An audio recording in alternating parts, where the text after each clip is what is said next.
okay? So it's a recording. So the lectures will be available, okay? Right now we don't have any recording, but I can show you the where to find the recording message, okay? This is from my other class. This is Math 180, not your class, okay? So you go to Tech Connect Zoom, okay?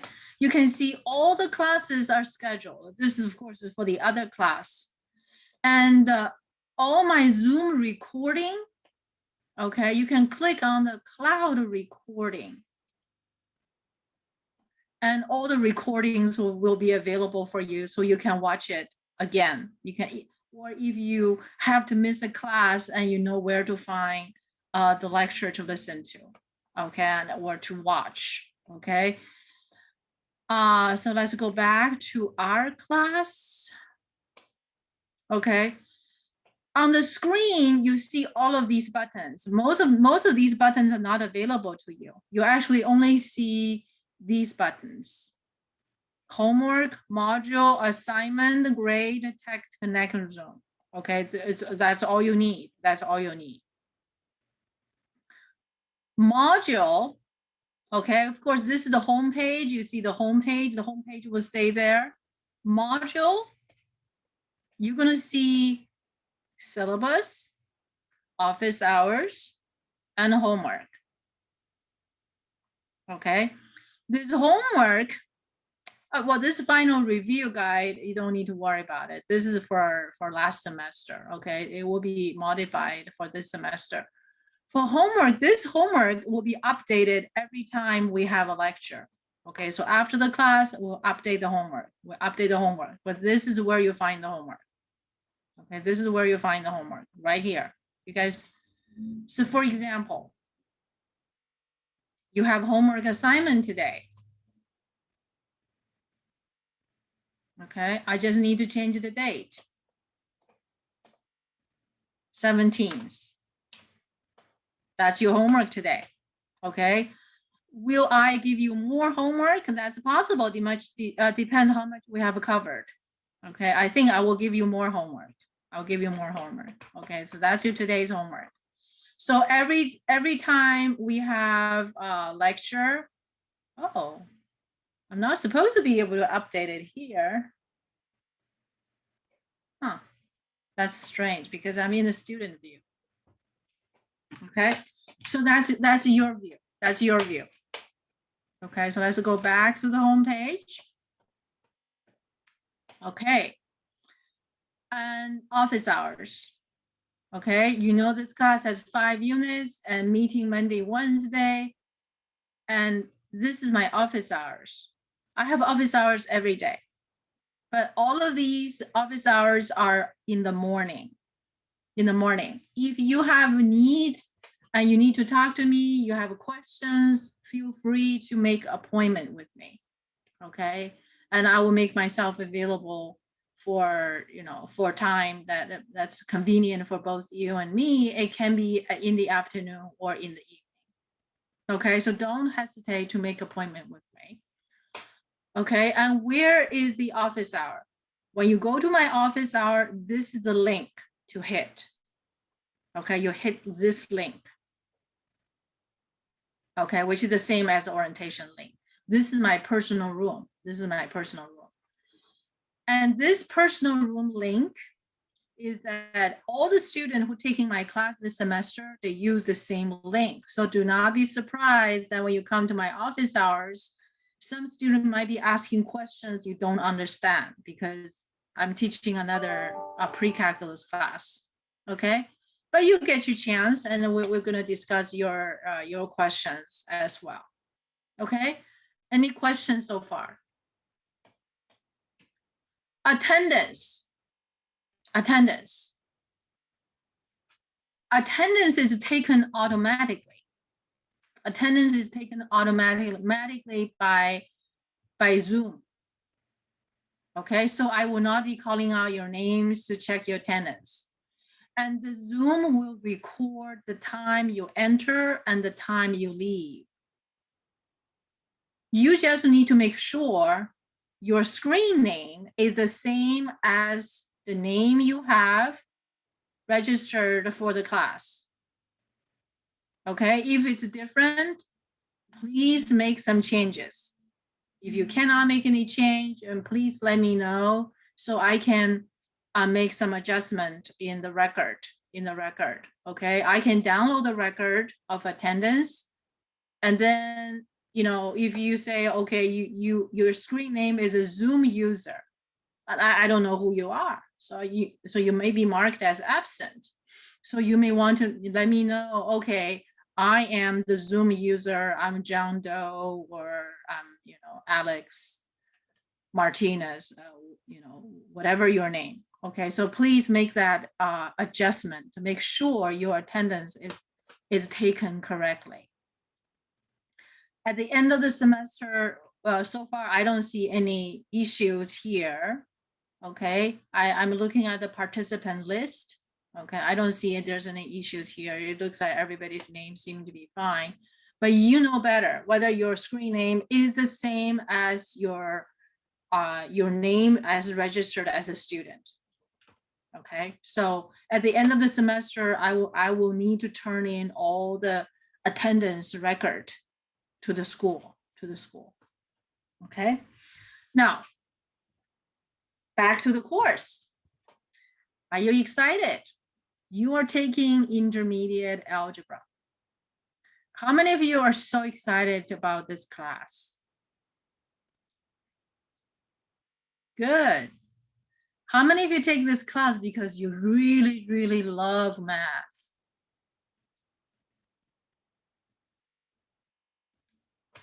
Can you give me some responses? How many of you take this class because you really, really love math? Well, I like a challenge. So. Very good. Okay. So let me see your response. You can speak it.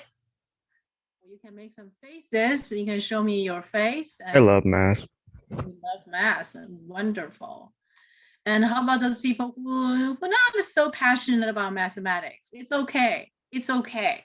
It's okay you don't love math. Do you know that? Yeah? May I tell you something? I don't love math either. I don't love math either. I kind of learned to like it. Do you believe me or not? If you ask me, do you love math? My answer is no, I don't. I kind of learned to like it. And I can even say I kind of learned to enjoy it.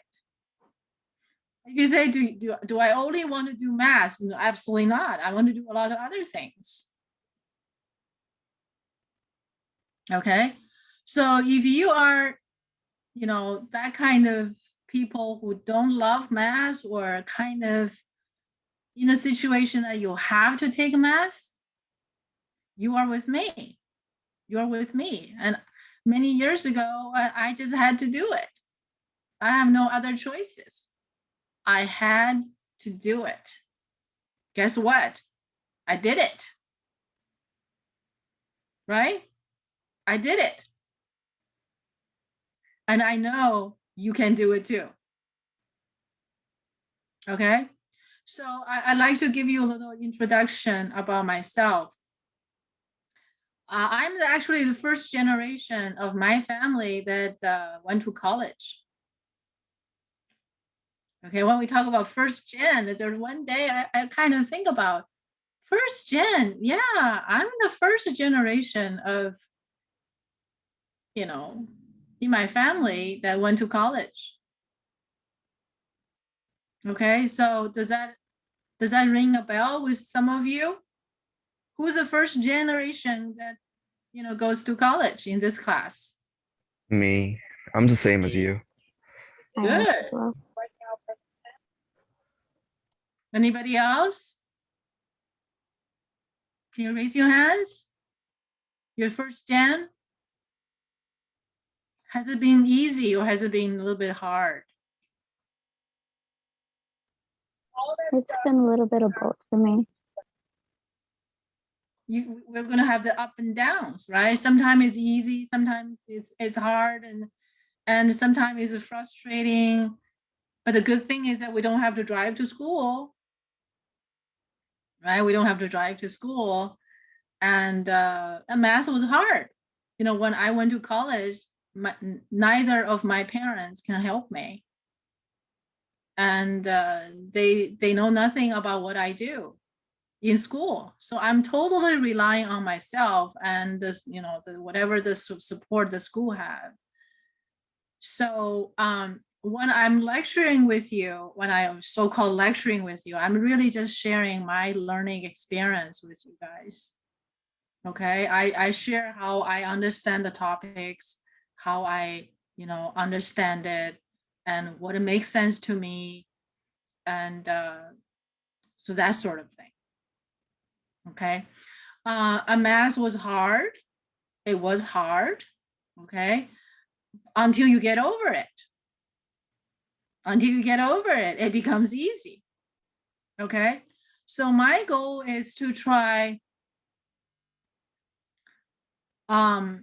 Because I had to work very hard in my math classes many years ago.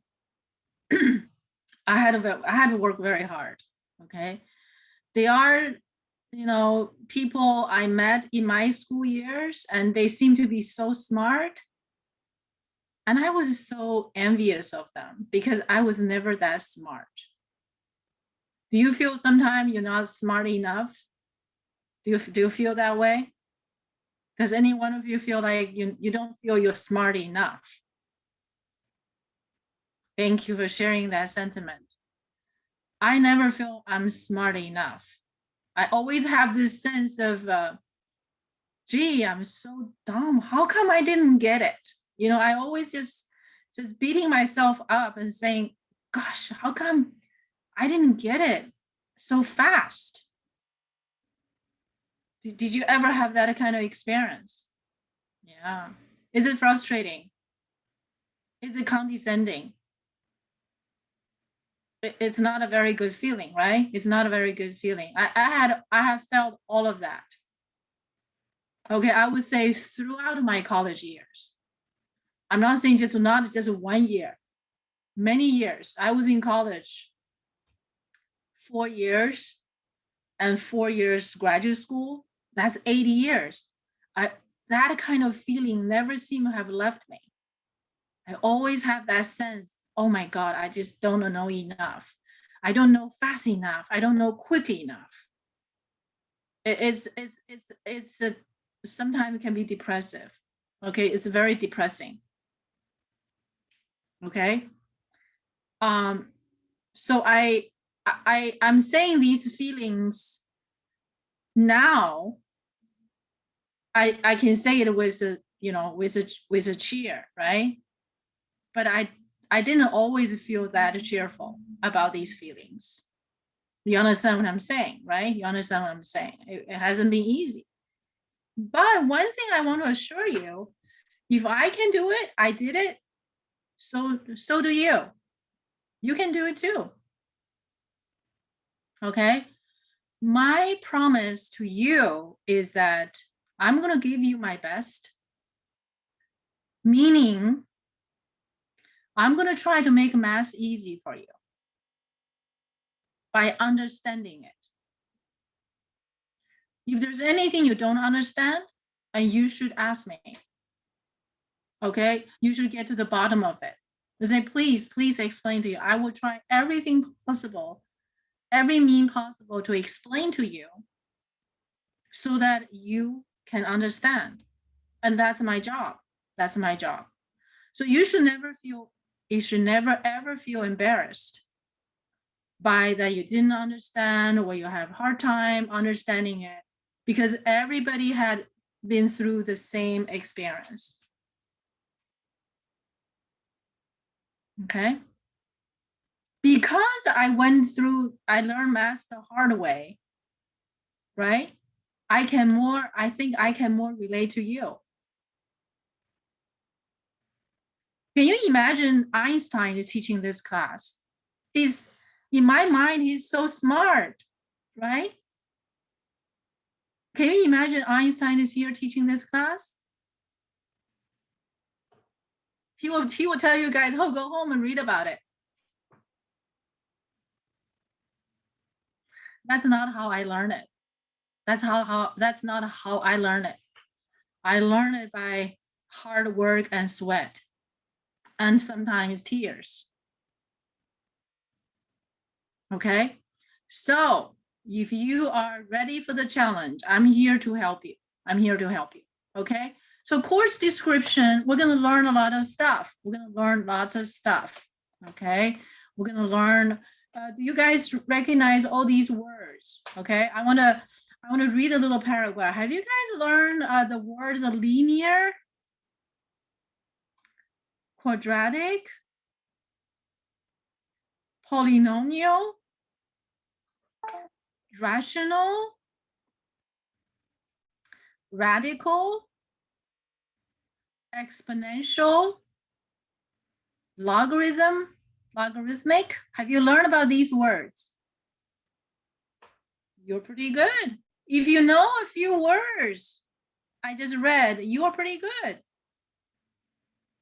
Okay, you're off to a good start. But of course, I expect you to work hard. Okay, but anyway, we're gonna learn all of these stuff. We're gonna learn all of these stuff as much as possible. All right. You know, we're gonna have the class on Canvas, and if there's any emergency, I will put up a recording. But so far, I have not I haven't need to do any recording. But it doesn't mean that, it's not nothing's going to happen, just in case. Okay, if there's any emergency situation, I will text you, I will pronto you, message you, and about what's going on, and the recordings of lectures will be available to you. Textbook information. For those of you who came to my orientation, you probably know about my textbook choices. Okay, the textbook look like this. This is a textbook. Okay, but do you need to buy it? The answer is no. Okay, I set up the class in such a way that you don't need to buy this particular textbook, but you should get your hands on any one intermediate textbook, intermediate algebra textbook. Okay, so I'm going to write it down here. Wait, it doesn't matter what textbook it is. It just has to be intermediate algebra? Yes, any intermediate algebra text. Okay, I'm going to explain to you. Okay, number one, you don't have to spend $200 to buy a textbook. However, I do expect you to get hold of a textbook. Okay, why is that? Because I want you guys to start to read that textbook. Any intermediate algebra textbook, the contents wise, I mean, the core mathematical contents, they're all the same. If math was right 200 years ago, math is also right today. So if you can get a hold of a textbook 200 years ago, it will be just as good as any intermediate algebra textbook today. So if your grandpa has a textbook, or your mom took intermediate algebra before, or your uncle had an intermediate algebra textbook before, and it's collecting dust in the garage, that's the one for you. Okay, it costs you no money, but you should spend time to read it. Because if you want to improve your ability in reading technical technical work, and will be a good start. Okay, reading by yourself, and of course I will not be watching you. Okay, I can scare you, say I have a, I have a camera over your head to watch if you're reading it, but that, that's not true. Okay. And I would definitely not do that for you. Okay. But I expect you to start to learn how to read it. Okay. And I would say, personally, my personal growth in mathematics is tremendously enhanced after I know how to read mathematical textbook. Okay. And the reading process is not always very fast. It's actually very, very slow because you have to read one word at a time, try to understand each word. And I will teach you how to read those texts, okay? So reading mathematical text is not as easy as reading a novel.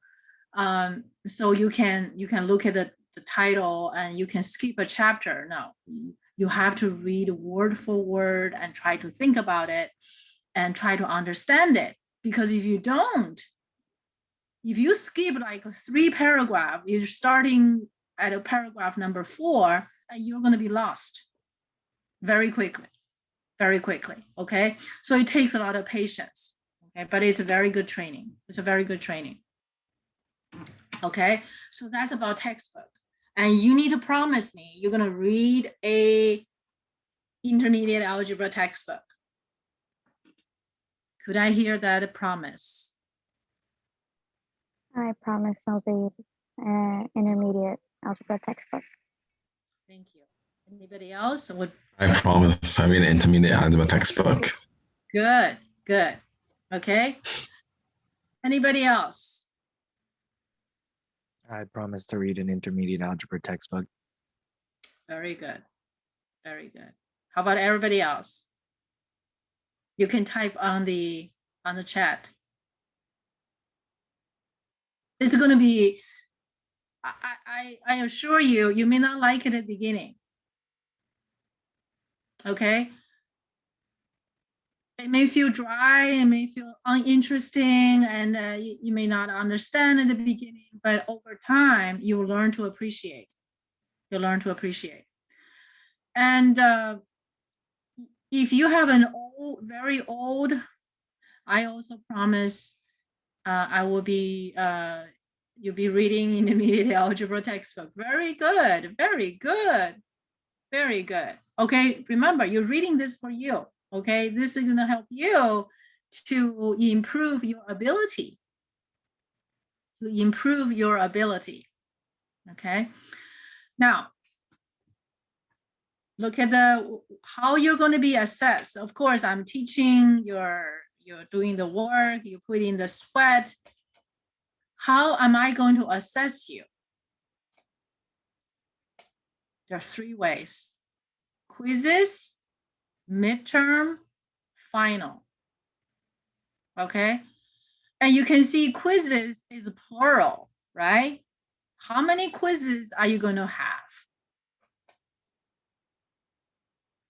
I cannot give you a precise number for this semester, but I can show you my previous semesters, the number of quizzes. Are you ready? Okay. Last semester, I taught a Math 80 class. Okay. How many quizzes did I give them?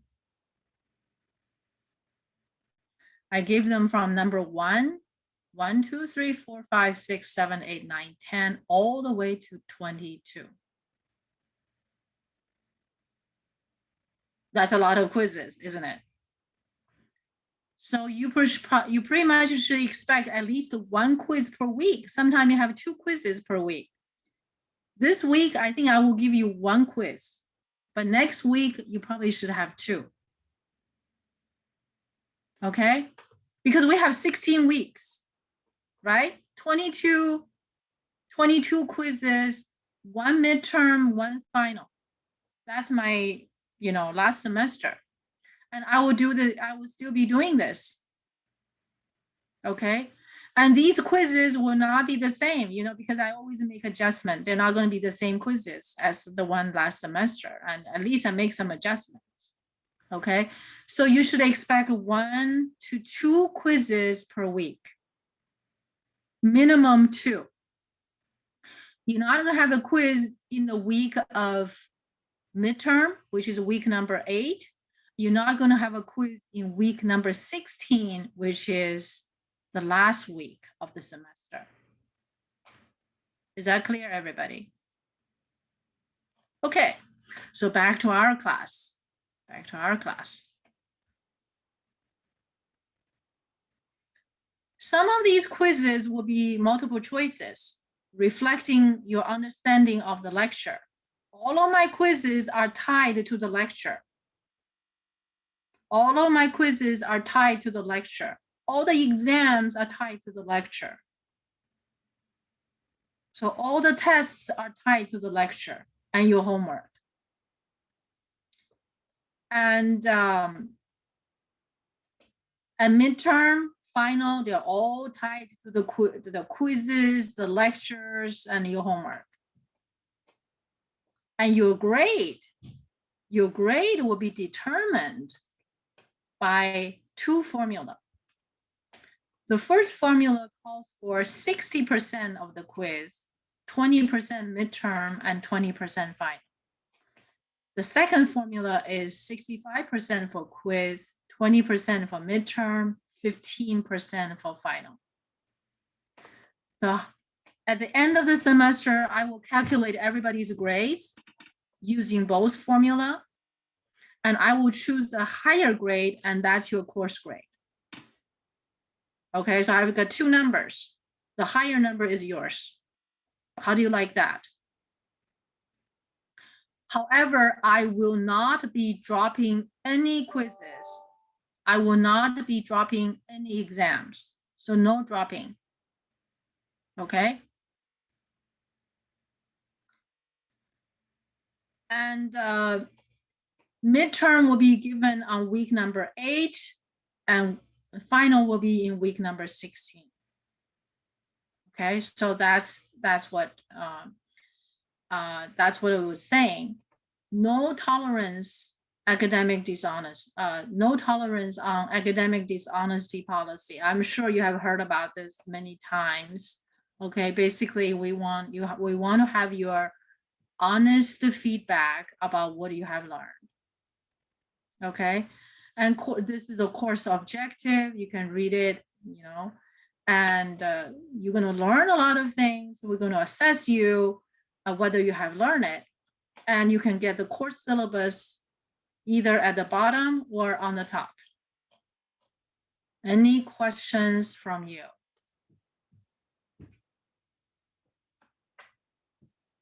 Okay. And I'm asking you guys to prepare some flashcards. It doesn't have to be, you know, the store-bought flashcards, okay? Because we're gonna start the lecture, and in these lectures, I'm going to, you know, there's certain important mathematical principles I'm gonna go over. And for those mathematical principles, I want you to put on the flashcards. Okay, if you guys came to the orientation, and you might notice that I show the orientation attendees that the notes, right? Did you guys receive the notes? I sent it to you.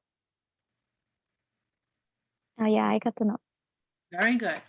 Anybody who has not received the notes, it should be in your inbox. The notes. Okay. On the very first page, these are the mathematical principles. Okay, you can find them all in your textbook, in any textbook. They're just scattered at different places. They're just scattered at different places. Okay, I just put them together. And today we're going to start our lecture, and we're going to start with going over these mathematical principles. Okay, we're going to go over these mathematical principles. Do you want to take a break and then come back? We'll do the lecture, or anybody has any question? No?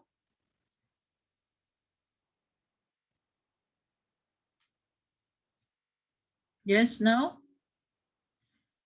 I will be giving you a break, usually in the middle of the lecture.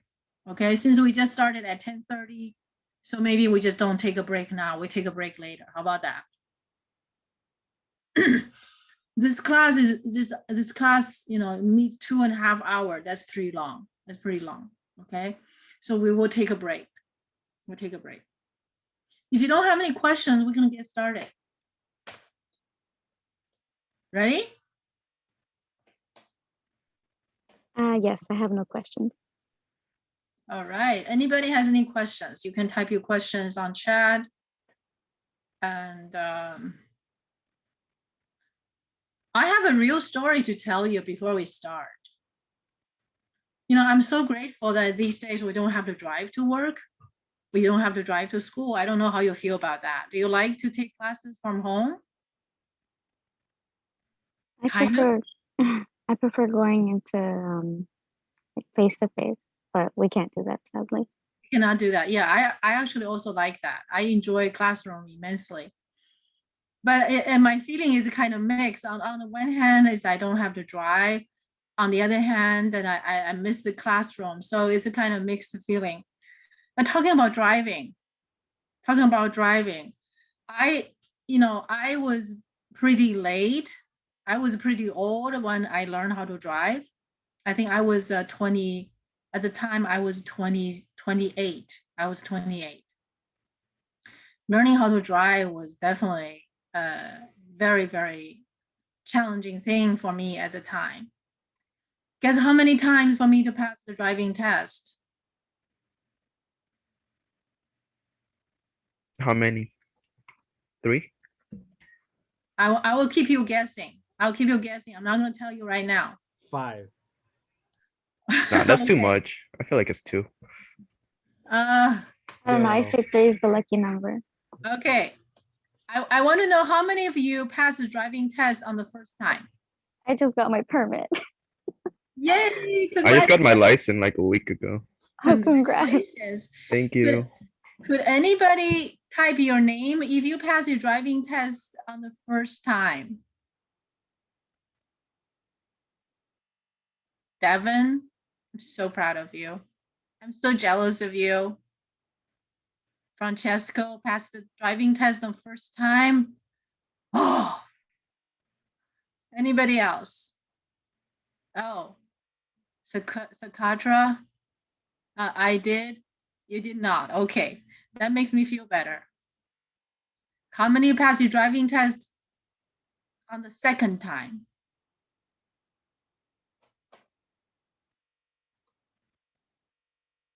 How many passed your driving test on the second time?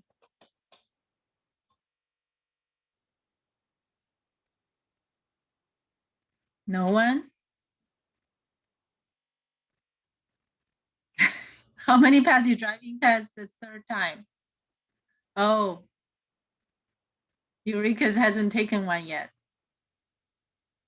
Third time. How many take your driving test on the fourth time?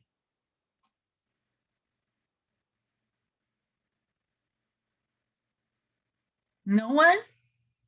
Come on.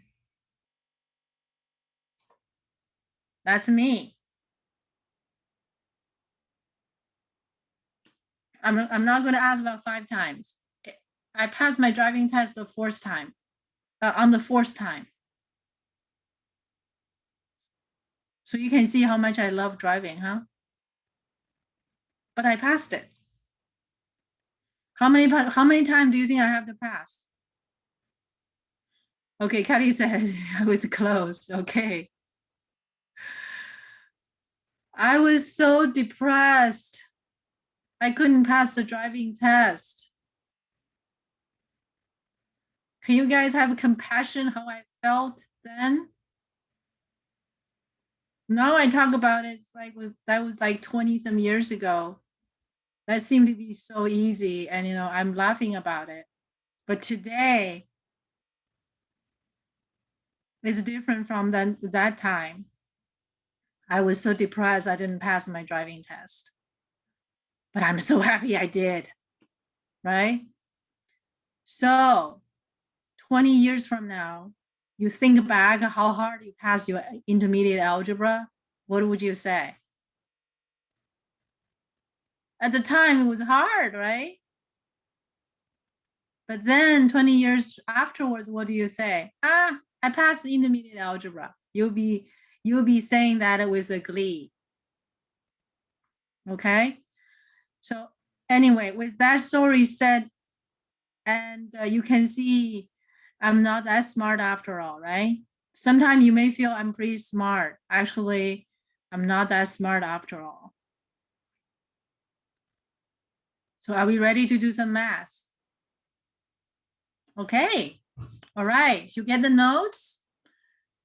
Who doesn't have the note? So please let me know. I can send it to you again.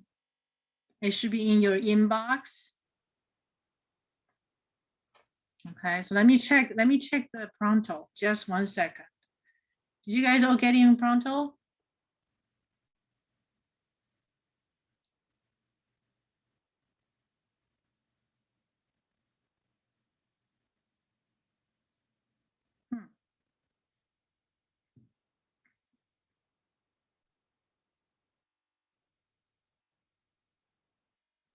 Can someone send a message to pronto to me?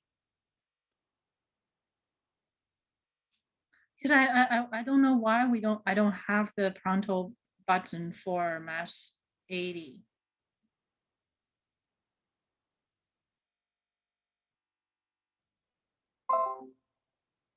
Cool. I think that one message is activated. We need one message to activate it. Thank you so much. Thank you. Stephen Sohatra, did I say your name Just right? call me Sopetra. Petra. Oh, Yeah. so Just like Petra. that. Thank you. Thank you. Okay, now let's get started. Thank you very much. Very good. So now with the message you sent me, you sent to Pronto, and our Pronto account is officially activated. Okay, I really appreciate that. Okay, very good. So now let's get started.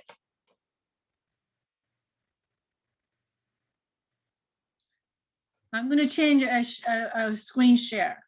Okay, I want everybody look at this. I want everybody to look at the notes on the first page.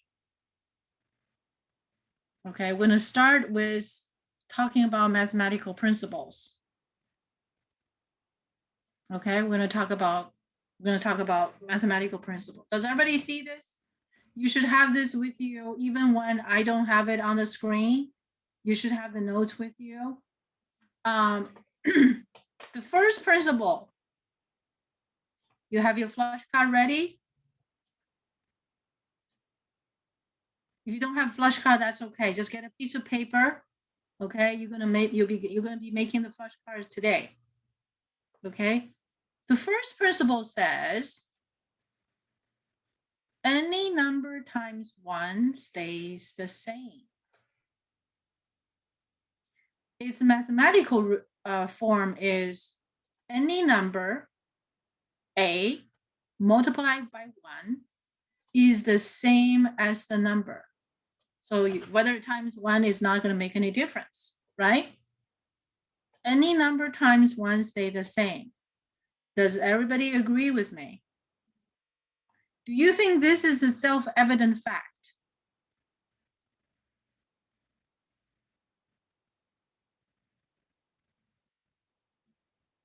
Can we say this is a self-evident fact about numbers?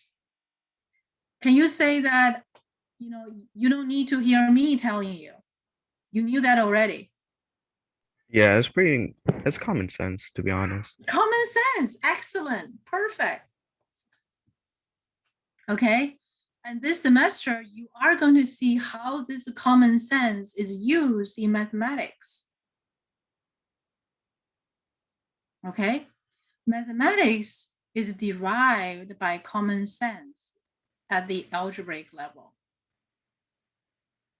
Okay, so long ago, whoever started doing algebra, they use these common sense So let's look at the second common sense. Very good. I really like your comments about this is the common sense, okay? And the mathematical form of this common sense is A times 1 is the same as A. A times 1 is equal to A. Now let's look at the second one. Any number at 0 stay the same.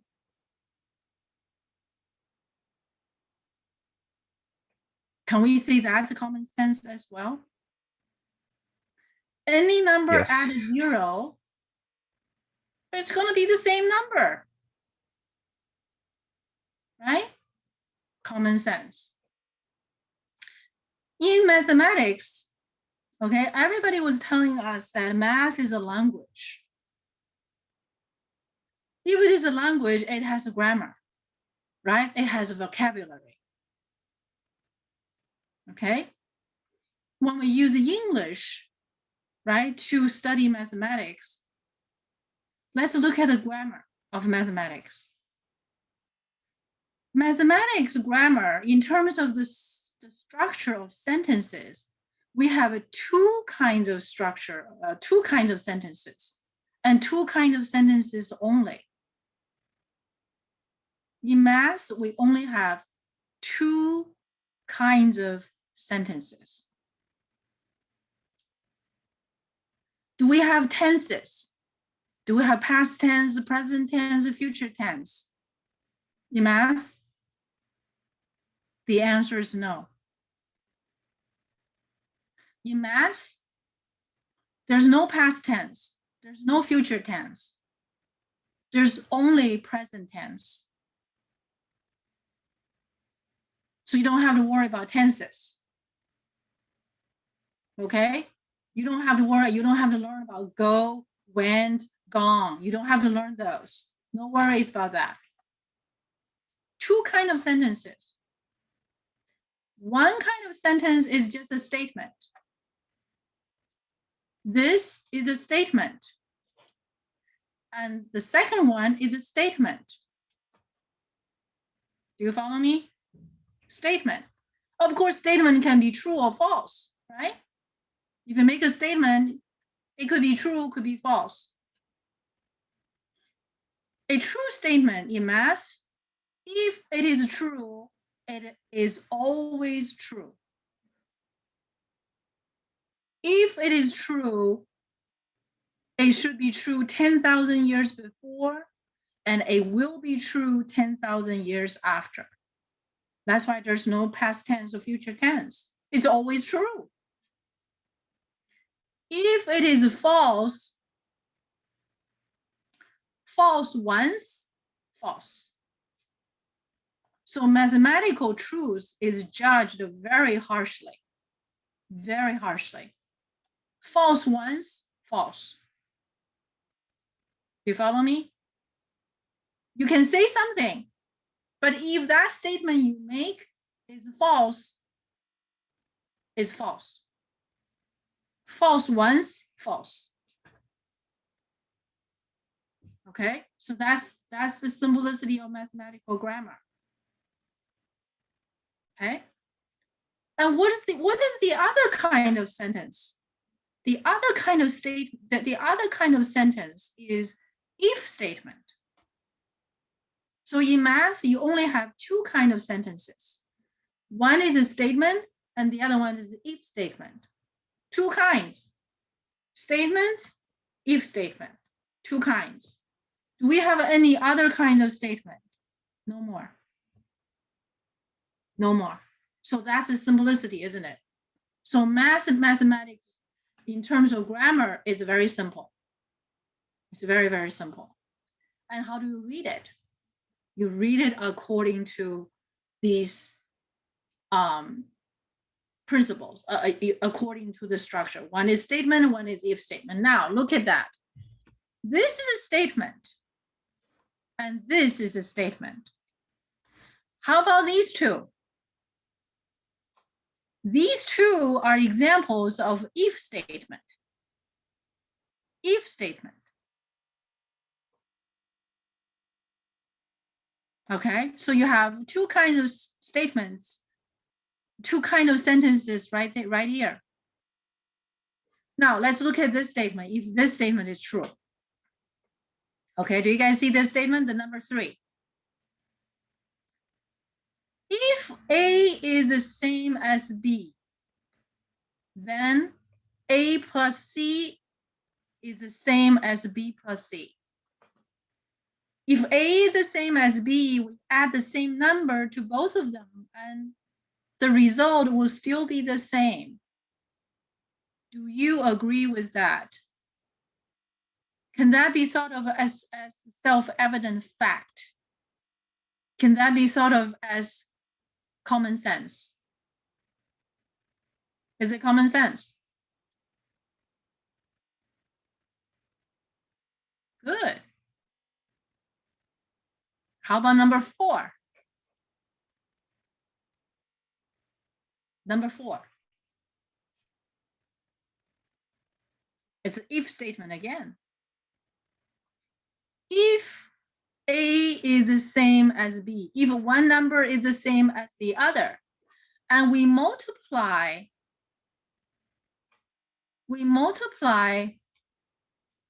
by the same number, and the result are still the same. But here, provided C cannot be 0, this condition is absolutely critical. This condition is absolutely critical.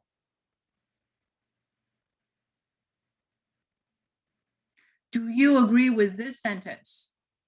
Do you have questions about why C cannot be 0?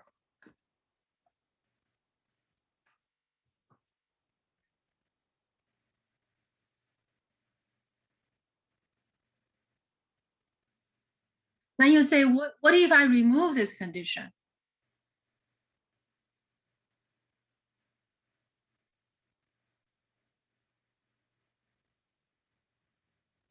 If we remove this condition, this statement will be false, because it will cause the mathematics as a subject to collapse. Do you think I might be exaggerating? Do you think I might be exaggerating? No, because it would change the different outcome. What kind of outcome is changes? I mean, it would be an entire like different solution, like different way to see it if you like remove one of the subjects. If I remove this condition, what will happen? It will be wrong Why it will be wrong? because it's how it's supposed to be. You can't really change what it is. Are you convinced? Am I convinced? Are you convinced about what you said? I believe so. You believe so. How strongly you believe so? Well, not that strong, but I'm kind of convinced of what I'm saying. Okay. Well, this sentence, okay, in comparison with another sentence, okay, with that condition removed, these two statements are entirely different statement. One is right, one is wrong. Okay, I like the comments. You believe me, right? Could I take that as you believe me so strongly? But can you tell me the difference? One is with the condition. If you think this is true, can you tell me why this is not true?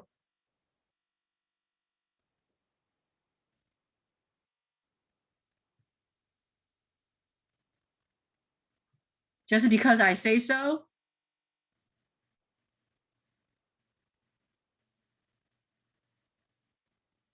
So if tomorrow Professor Lopez comes to teach the class, do you think that the truthfulness about these two sentences will still be the same?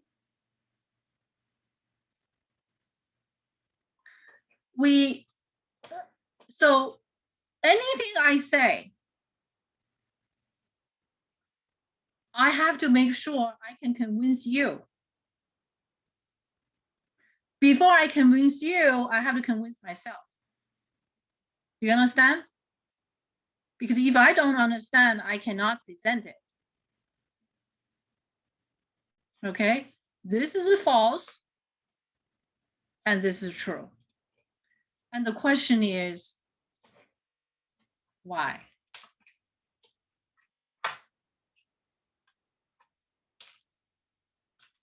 I just said that if this is used, if this is not thrown in the trash can, the entire mathematical theory will be in the trash can. So that's how important this condition is. What's the difference between these two statements? Is this one does not include 0 and this one includes 0, right?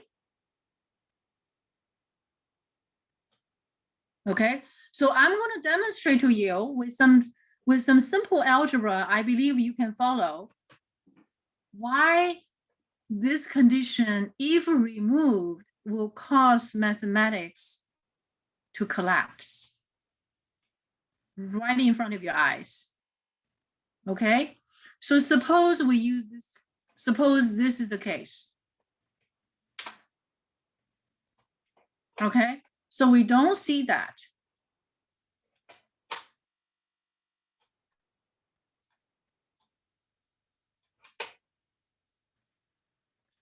If we use this principle, what will happen?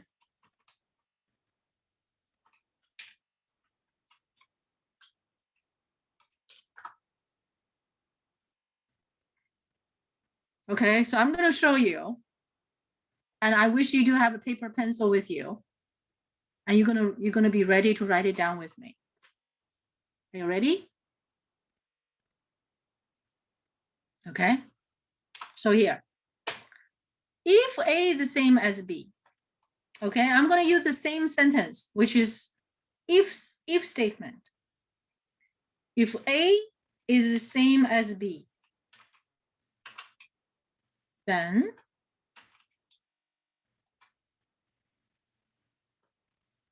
can I say that if A is the same as B, then A squared is the same as B squared? Can I say that? Is that true? If this is true, can I say this is true? Do you agree? Yes. Yes. Then can I say that A squared minus B squared is 0? Do you agree with me? Yes. Okay. And from the same if A and B, can I say also that A squared minus AB is 0?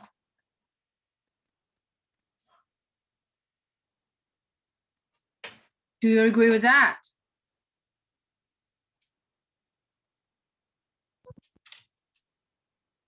Because A is the same as B, right? Yes.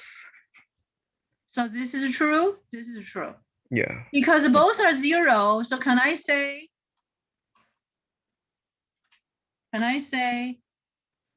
of course, or I can say then, this is 0, and that is 0. 0 is 0, isn't it? Right? If this guy equals 0, and this other guy equals 0, and 0 is the same as 0, right? So from this condition, I can derive that. Do you agree with me? Yes. Okay. All right. And next, I'm going to factor on both sides. A squared minus B squared is A plus B times A minus B. On the other side, I'm going to factor. I get A factored out. I get A minus B.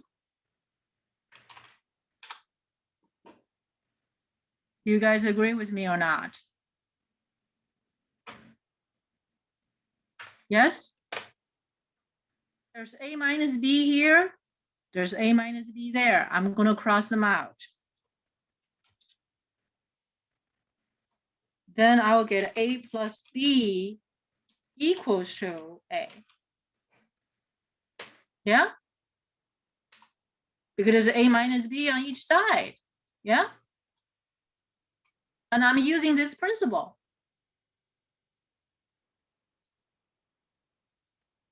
Since A is the same as B, then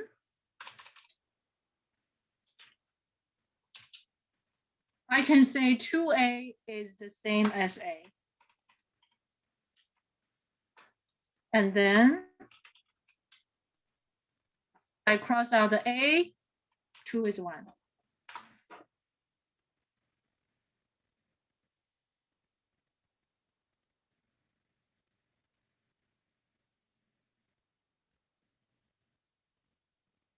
What have I done wrong?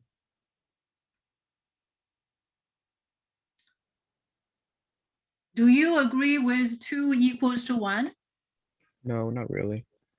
Not really? Nope. You better be firm, Mhm. because in math is either true or false. Hmm?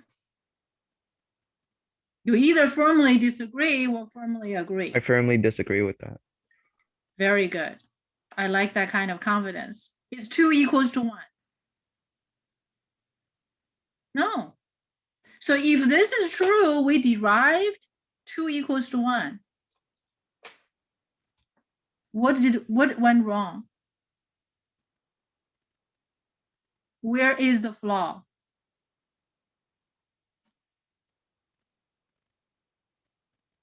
Where is the flaw?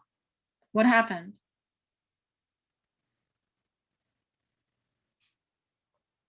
You check the steps, the if condition. If this is true, then this is true. And then I subtract b squared on both sides. And b squared is ab, so it's a squared minus ab is 0. 0 is 0, so 0 is equal to 0. Factor both sides, cross out a minus b. I get a plus b equals to a, 2a equals to a, 2 is 1. Cross out a. What went wrong?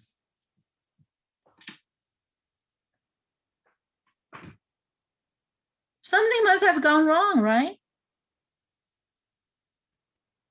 At this moment, mathematical theory collapsed.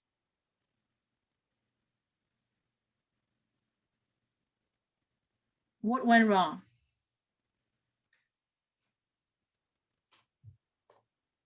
Which step do you think? It should have something to do with this, right?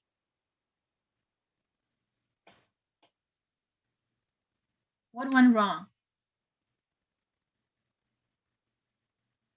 Which step do you think is wrong?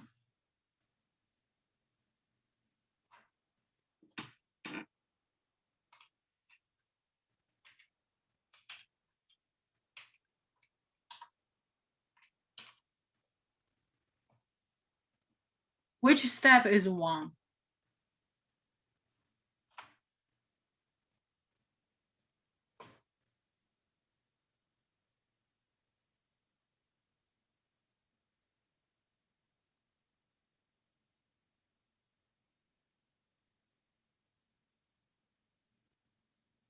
Hmm?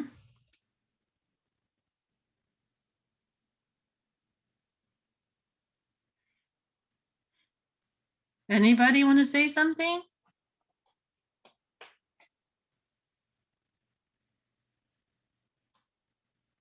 The assumption is okay. If statement is fine. We can have, if situation. And there's nothing wrong here, nothing wrong there, nothing wrong there under that assumption. And under that assumption, that's okay. And then what?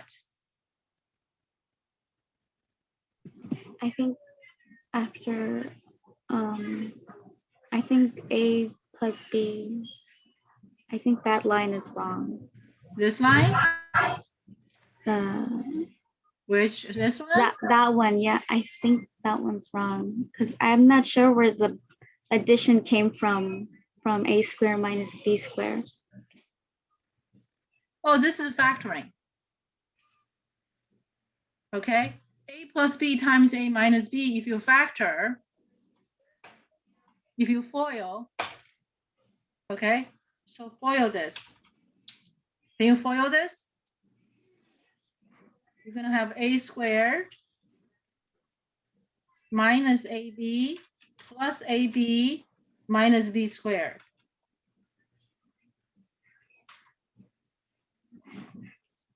And that equals to A squared minus B squared.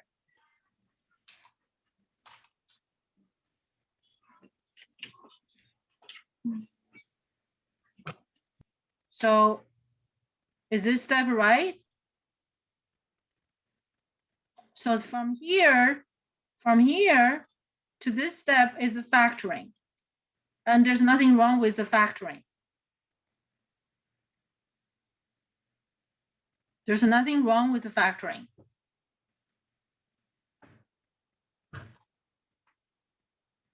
That is wrong.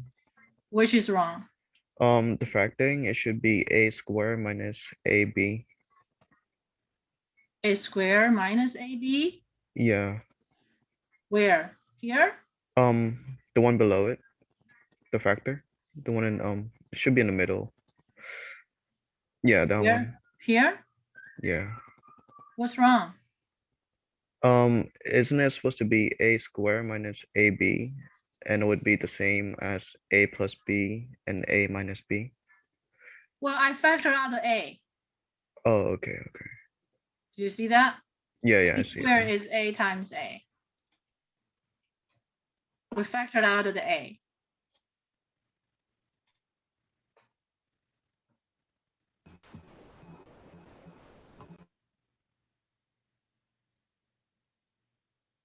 I want you to make a connection between this one and these steps. Because remember, this is our focus. This is our focus, right?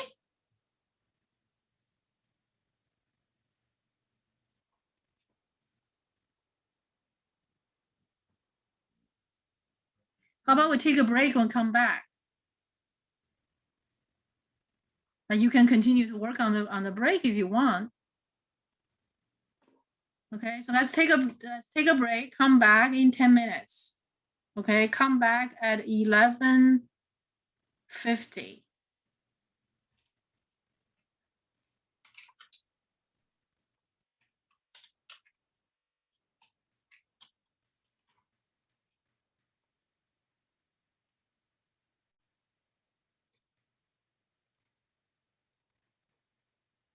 Okay, I'm gonna pause the recording and then we're gonna come back.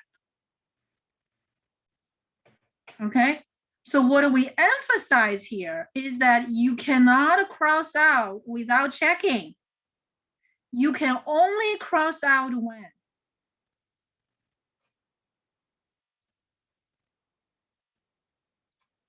You can only cross out if whatever you cross out is not 0. You guys follow me? You can cross out now, but you cannot. But this, if you cross out without checking, you are blindly using this principle. I'm sorry, this is not called a principle. You're using this flawed sentence. So that's why this is right.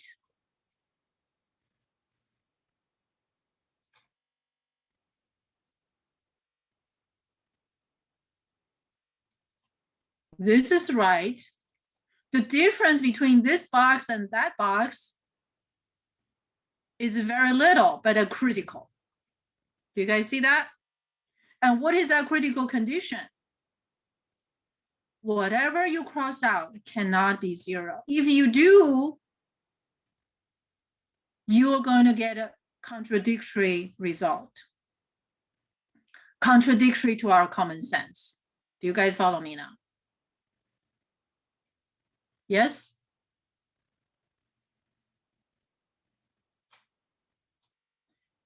You're gonna get your quiz today. Your quiz will be addressing these issues. Okay, as I said, your quiz will be closely related to my lecture. Okay, so from this step to the next step, that's wrong. There's nothing wrong with the factoring. There's nothing wrong with the factoring. What is wrong is this is not used and this is used, but this is a terrible mistake.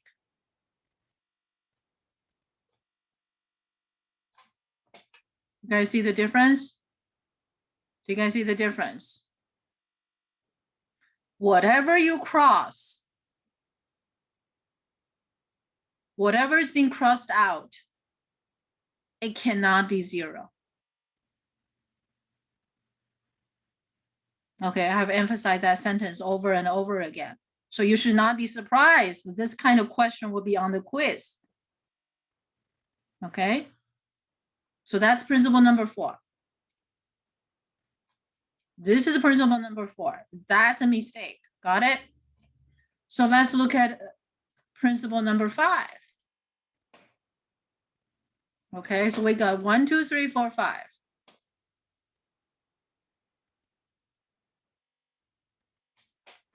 This is principle number 5.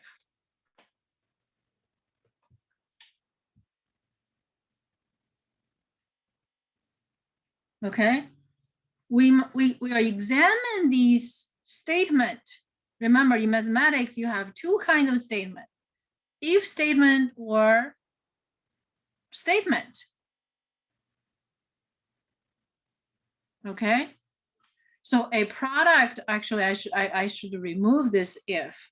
Okay, a product of 2 numbers is 0 if and only if. So I'm going to copy this and I'm going to take you to the next page. It's very important to understand these principles because you're taking intermediate algebra. You already have some, some algebraic foundation. Okay, so what does this mean? Okay, so I'm going to explain to you what this means. What is if and only if? What is if and only if? Right? Okay, do you guys understand this sentence? A product of 2 numbers is 0. Right? So what is if and only if? This one sentence is a shorthand for 2 sentences. Okay, so what are the 2 sentences?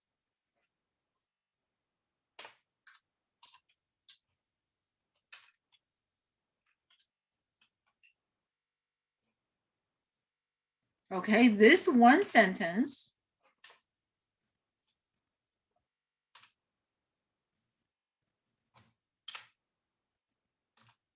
is equivalent to the following 2 sentences. Okay? In mathematics, it's full of shorthand notation. It is full of shorthand notation. If you don't understand the shorthand notation, you don't understand. Do you follow me?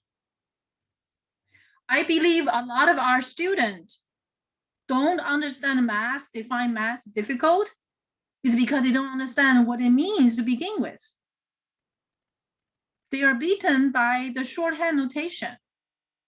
So you will see this semester, I will spend a lot of time to illustrate to you, to explain to you what those shorthand notation means. Because if you don't understand, you don't understand. And I want you to understand the basics of mathematics, because if you understand the basic mathematics, and you'll be way better. You'll be way better. So this one sentence, okay, is the equivalent to 2 sentences. Okay, it's equivalent to the following 2 sentences. Okay, the first sentence says, if a product of 2 numbers is 0, then one of them is 0. The second sentence says, if one of the 2 number is 0, one of the 2 numbers. Did you take us to a different page? Or is it still the same page? It's still the cover page. Oh, It's still the okay. cover page, principle number 5. Then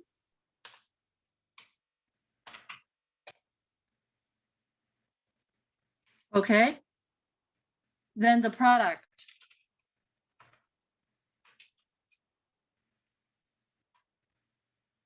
is 0. I want you guys to write it down and try to understand what I meant here. I will explain to you. I think what the other student meant to say is if Sorry? we can't see what you were writing down because we're still in. I'm sorry, I forgot to share Ah. with you. My bad. Oh, My that's bad. a lot better. Okay, my bad. Okay, I copied that sentence. I'm sorry that the gentleman who asked a question earlier, I'm so sorry. Okay, thank you, Marilyn. Principle number 5, it says a product of 2 numbers is 0 if and only if. What does that mean? A sentence written like this actually implied 2 sentences. Okay, so please write it down, because as you write it down, you start to understand.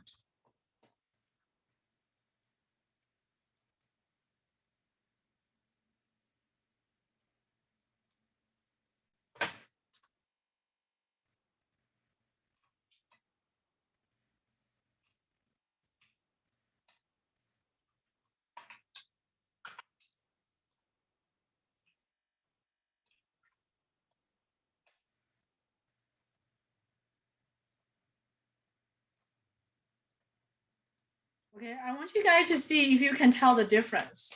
Okay, so what I'm teaching you is a very, very important mathematical basics. Okay, suppose I have A is a statement and B is another statement. When I put if and only if, okay, it means what? It means 2 sentences.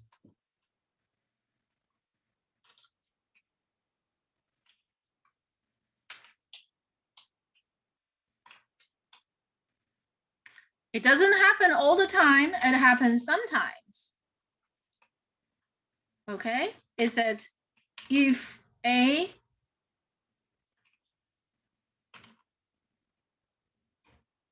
then B.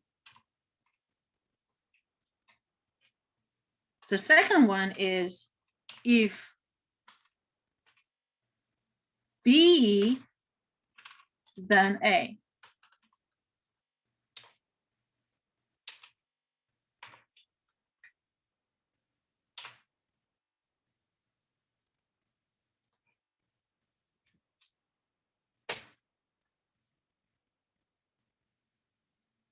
So whenever you use if and only if, what it means 2 sentences.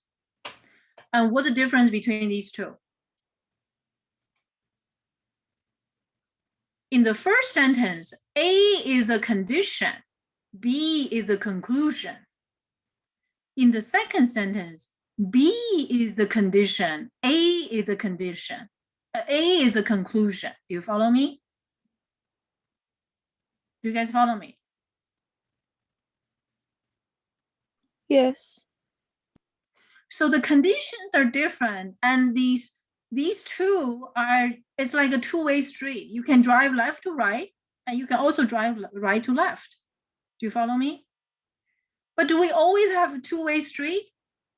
Sometimes you don't have two-way street. Sometimes you have one-way street, right? But if and only if are the situation you have a two-way street.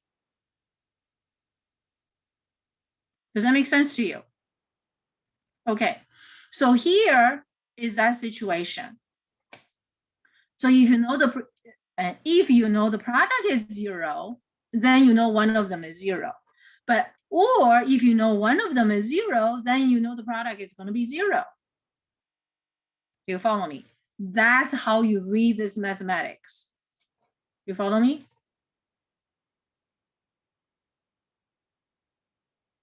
So please take your time to write it down.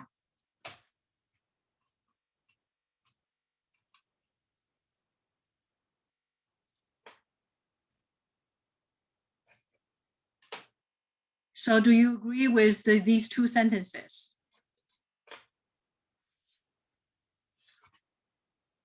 Because we're judging if this is true. Is it true or not, right? Is it self-evident fact? And what is more, is it common sense?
Are you done? Does that make sense to you? Does that make sense to you?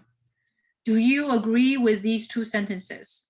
If you agree with these two sentences and you deem them true, then this is true. Is it true? Yes. I got a 1 yes. Let's see how many yeses I can get. I should expect. Yes. Yes. Is it common sense to you? Yes, ma'am. Yes? Is it common sense? Absolutely. Absolutely. Kelly says absolutely common sense. Is it common sense to you? In fact, you don't need me to tell you, right? Yes? True. Yes, I agree with you. They are completely true. Completely true. So how many principles we have so far? 5, right? Do we agree with each one of them? Very good. Very good. Okay, so last one, the last one. Okay, so let's look at the last one. What is the last one? Last one is pretty long, but you will agree with me because these are common sense as well. What does it say?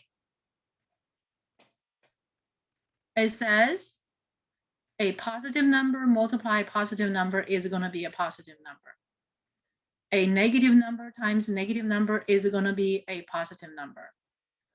A positive number multiply a negative number is going to be negative. A negative number times a positive number is going to be negative. Do you agree with me? Is that common sense? Who doesn't know? Is that everybody? Does everybody know these facts? Yes. You agree these are common sense, yes? Yes. Very good. And for division, it's the same thing, right? If you divide a positive by positive, you get a positive. Negative divide by negative, you get negative. Positive divide by negative, you get negative. Negative divide by positive, you get negative. Yes? Common sense? So now, all the mathematics, okay, after definition is established using these principles. Okay, this semester, I will show you how they're used, how they're being used. That's the interesting part. And you may wonder, okay, when do we ever get to use this principle? Anything times one stay the same. When do we get to add a zero? Anything at zero stay the same. When do we get to use this principle? When do we get to use any one of these principles or all of these principles? We actually use them a lot. We use them on daily basis. And I promise you, you have used some of them before. You may not be aware of it, but I'm going to bring some more awareness to you. Because after you realize these 6 principles are so useful, it's omnipresent, and you will start to see the simplicity of mathematics. Okay, so that's what I'm going to do for this semester, to see if you, at the end of the semester, you remember this day, what I said this day. And I hope you remember this day. Okay, we have the recording, right? At the end of the semester, I want you to think of this day. We just talk about these 6 principles. And then you will have, you will look at these 6 principles in a different light. You realize, oh, we use this principle here, we use this principle here, we use this principle here, we use that principle over here. And how many principles are there? Less than 10. Less than 10. 6. All right.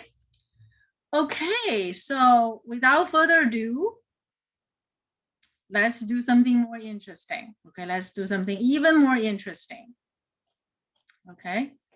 The first thing is definition. I want to introduce these definitions to you.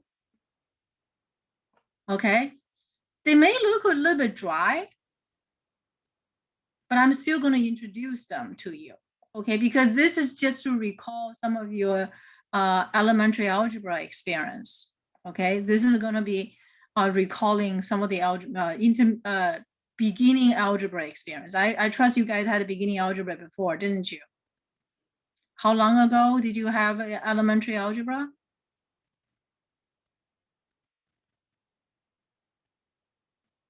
How long ago? 2 years ago? 5 years ago? 10 years ago? How long ago did you have your algebra? Can you tell me on the chat? It was 2 years ago for me. 2 years ago. Anybody else you'd like to contribute? So It was have 3 years for me. 3 years ago for you. Very good. Anybody else? Yeah, 3 years ago. 3 years ago, 2 years ago. So could you guys have your numbers right there so I can have some sense of, you know, how much I will review your elementary algebra? Most of you are 2 years ago, 3 years ago. Anybody took 4 years ago? Anybody took elementary algebra 3, last semester? So how much did you remember? Elementary algebra.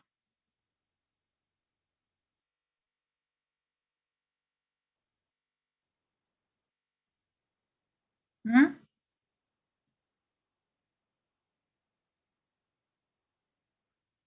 Well, if you took elementary algebra like you know, a couple years before, then you're really taking 2 classes in one. Okay, you're really taking 2 classes in one. I will take that into consideration, and I will take care of you as much as I can. But you need to be you need to understand you're taking 2 classes in one. Okay, and when we went over that factoring part, right? And some of you kind of forget that, and that reflected that you have forgotten some elementary algebra. So I will try to take care of that part. I'll try to take care of that part. Okay, that's why it's important for me to know you, and so I can help you just right?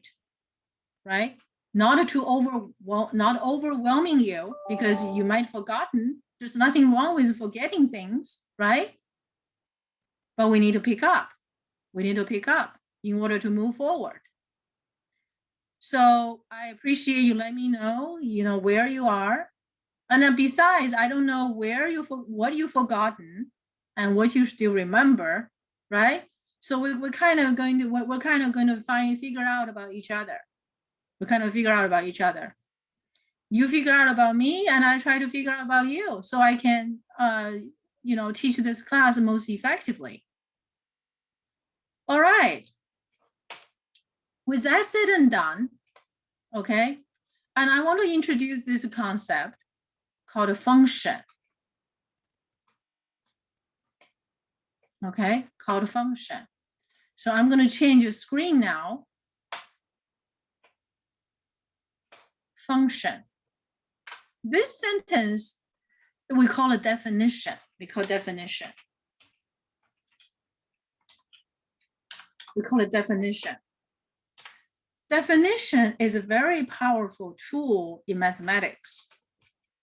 Basically, you call something what, right? For example, I call this a chain, right? I put this link here. I want you guys to see this. Do you see my screen here?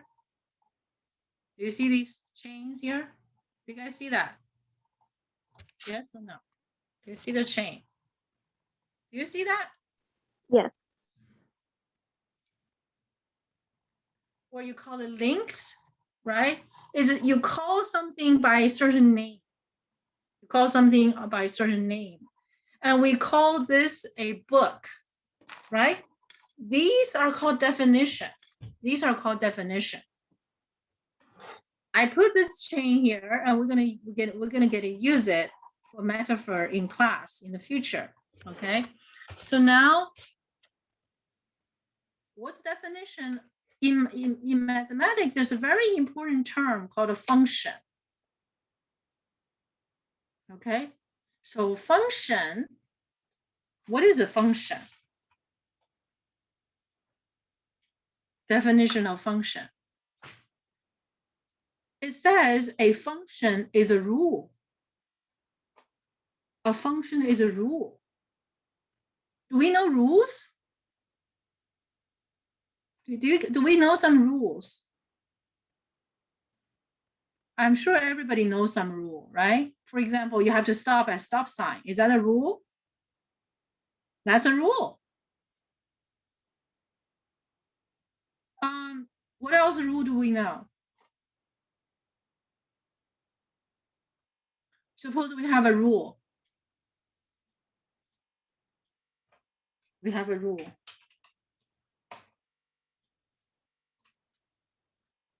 Right? And this rule would apply to something, right? Rule has to apply. A rule applies, right?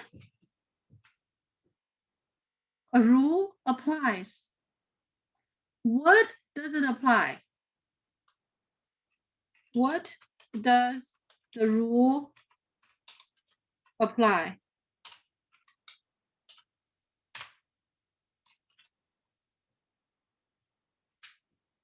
And what is the consequence?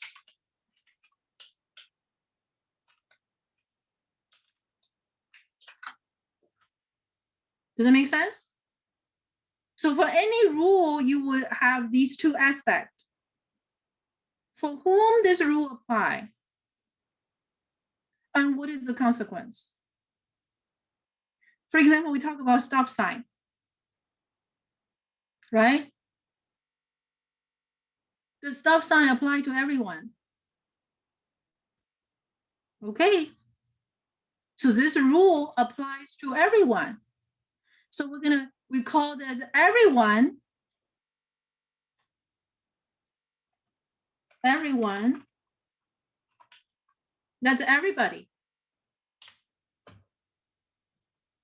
Okay, is apply the rule, and there will be consequence.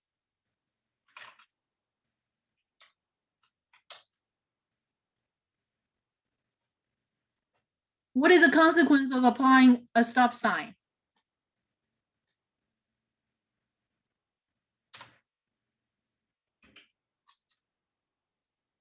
What's the consequence of applying a stop sign?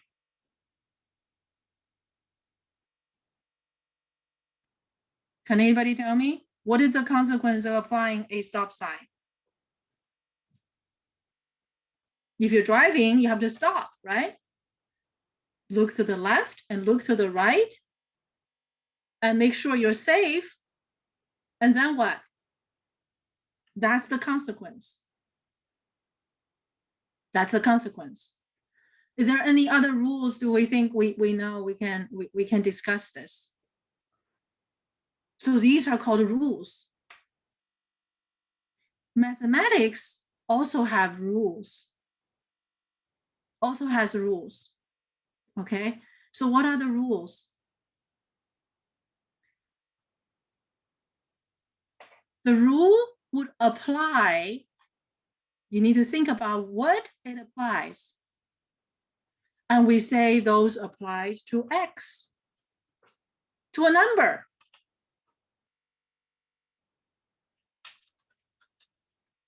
Applies to a number. And after this rule applies to the number, what happens? We are going to get another number. We're going to get another number.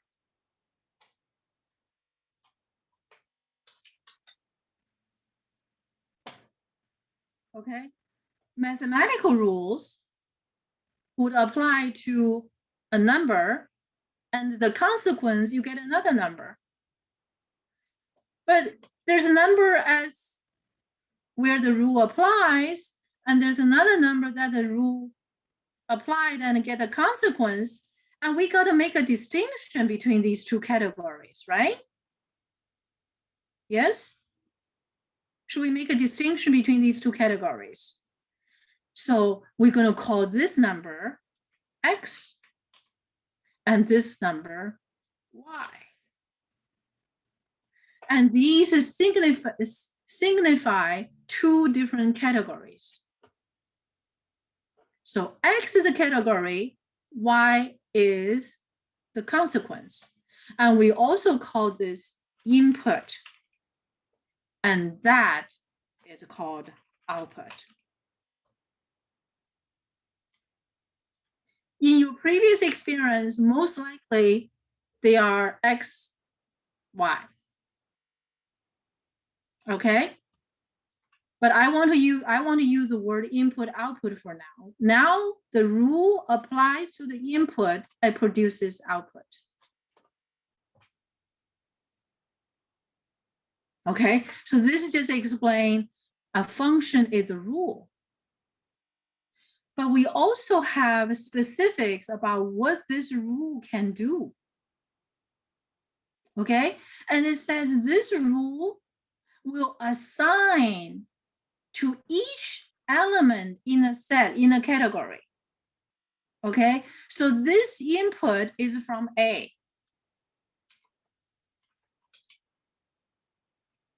Okay, so the input, the rule applies to a category of numbers in A. And the output will be in another category of B.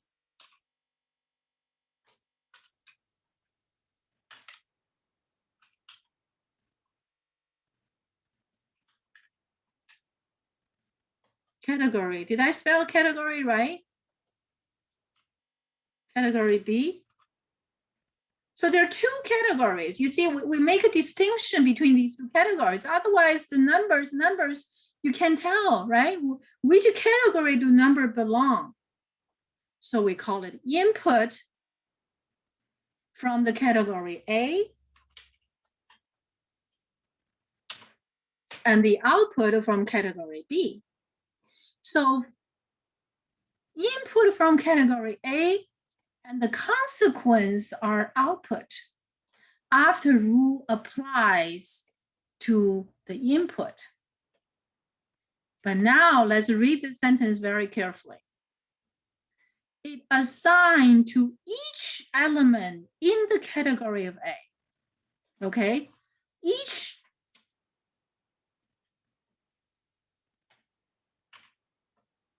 so X is just it is one of the input from the category A. And the rule applies to X, the rule applies to X, and then it produces an output. Okay, it produces an output. So what are we going to call this output?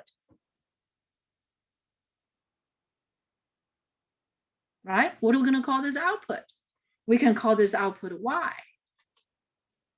But Y is in B and X input is from A. You follow me? Does that make sense? Now, the function definition makes it very specific as how many output you can get for one input. For one input, how many output can we get? Exactly one. This phrase is absolutely critical.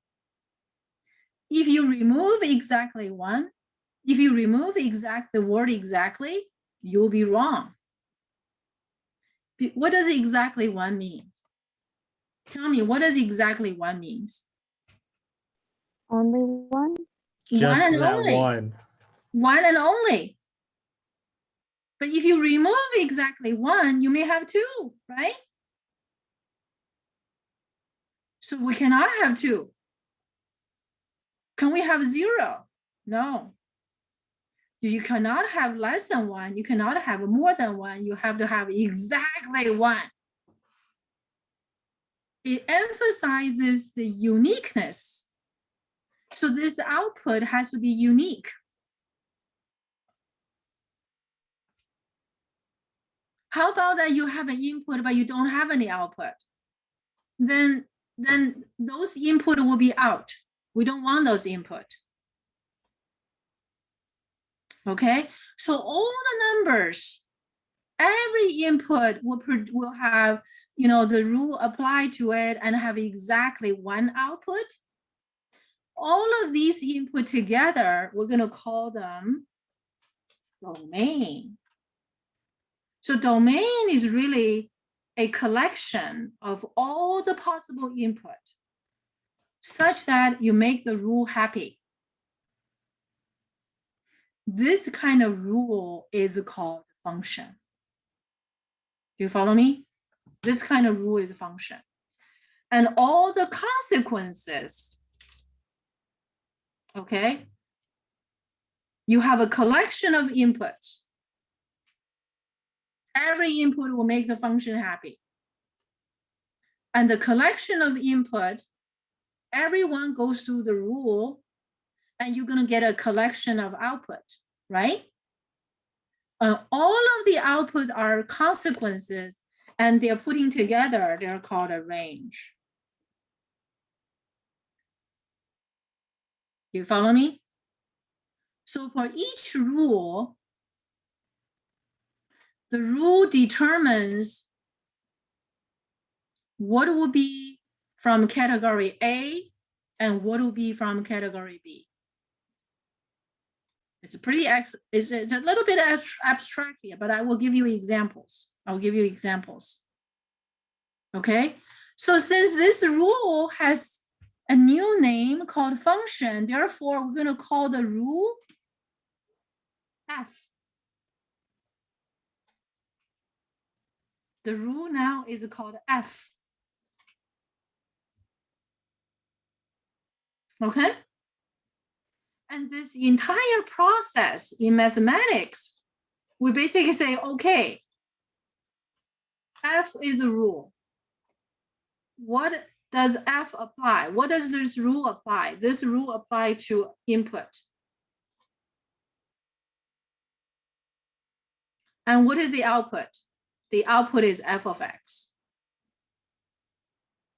So this notation, let me explain this notation to you.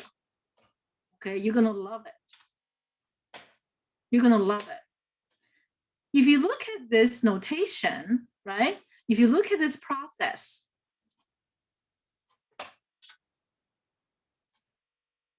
input, okay, X has a domain, okay, in domain, and it comes out as output. The output is F of X. So instead of using Y, I'm using F of X. And that is going to be in range.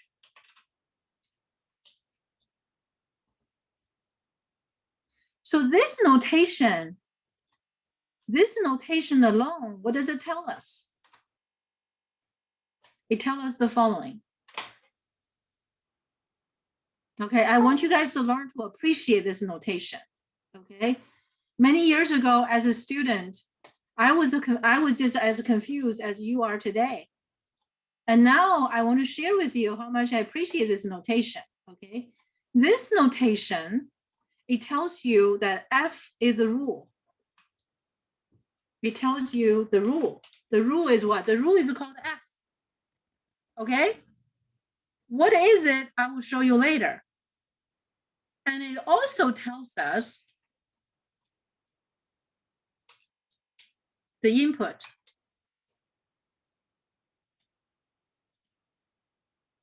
It tells us the input.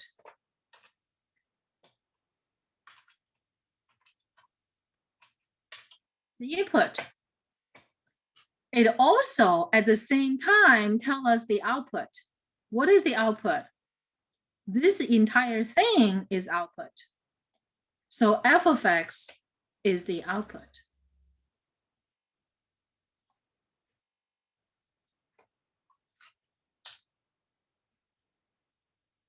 Isn't that neat? So when you see this notation, okay, F is a rule. X is the input. And what is the output? This guy is the output. And this process representing the entire process. Isn't mathematical notation pretty neat?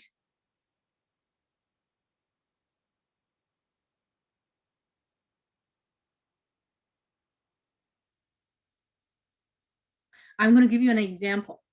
I'm going to give you an example.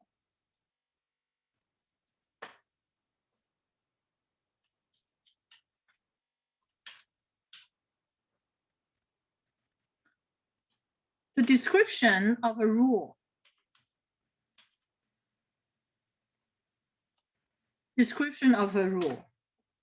So this is a description of a rule. Of a rule. We are pretty familiar with this function, with this notation, right? What is this rule? This rule says, give me an input, and I'm going to multiply itself. That's the rule. And what comes out? X squared.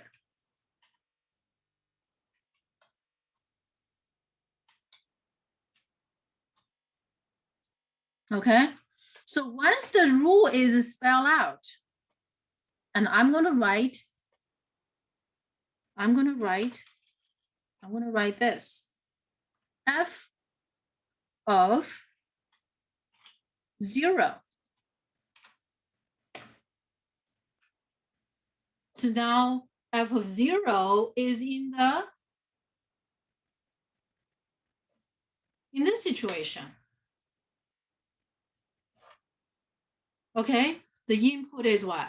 The input is 0. And what is the rule? The rule is right here. And what is the output? F of 0.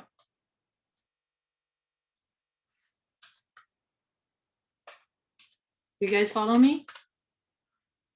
So when you use this notation, you can tell the input and output at the same time. And of course, f of 0 equals to what? F of 0 equals to what? You apply the rule. It's a 0 squared equals to 0. Do you think that notation is pretty neat? Yes? So that's one rule.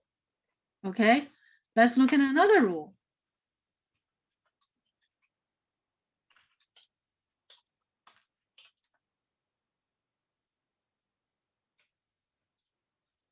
Okay, I have f of x equals to 2x plus 3. What kind of rule is this? What kind of rule is this? Right? I'm going to take this form. And now this time is a different rule.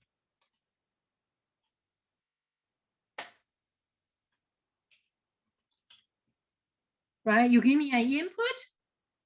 I'm going to double your input and then add a 3 and to produce my output. You see, that's the rule, right? When I say this, right? Suppose I say f of, when I say f of 3, maybe f of 4. So the input is 4. Input is 4. So I'm going to take this rule that input is given to me, that's 4. And I'm applying this rule 2 times 4. And I'm going to get 11. You see that the beauty of that notation? You guys follow me? So input, output in one notation. Isn't that beautiful? Isn't that pretty neat? Okay. And I hope you guys will gradually get used to these notation and you really learn to appreciate it. Okay, so that's a function. That's function definition. Okay. And next, I'm going to take you guys back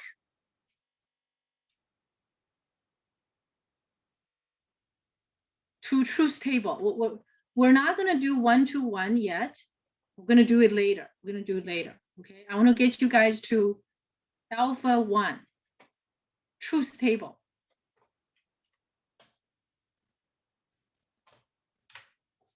Okay, these are the I'm laying the foundation. We're going to need to use these later. Okay. How many of you have taken a logic class? No? It doesn't happen very often because in the past, I'm teaching intermediate algebra. I only had one student who told me he took logic class. So most of you probably didn't have any training in logic. Okay, but that's okay because I'm prepared for that. Okay. Regarding logic, okay, we just talked about that in mathematics, we only have two kind of sentences, right? One is a statement, the other one is if statement, right? And statement may be true and statement may be false. And also, sometimes we make composite statement, right? One statement and another statement, or one statement or another statement. Okay, so for example, I'm going to give you some examples here. Okay, so I'm going to still take you back to this and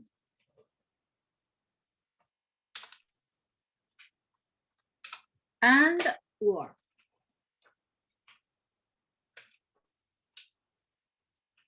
Or. These two words are very important in mathematics. We single them out because we can use them to make a connection between sentences, right? You have one statement, you have another statement, you have this one statement or another statement, or this statement or another statement, right? How do we judge them, right? In mathematics, the only thing we care is about true or false. In math, the only thing we really care about true or false. Let me emphasize that one more time. In mathematics, the only thing we care about is whether it's true or false. If it's true, it's always true. If it's false, false once, false. We said that, right? We said that. Now let's look at the word and. Okay, to explain the role and or, I'm going to use the example of I suppose we have a car, right? Right now we only have one car. Okay, this car we're driving is in my husband's name or my name versus in my husband's name and my name. Does that make a difference?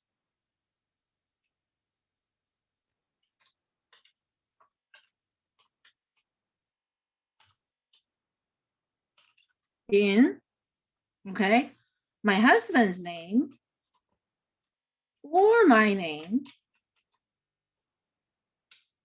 versus my husband's name and my name. Do you think that makes a difference? If a car is registered in this form or that form, does it make a difference?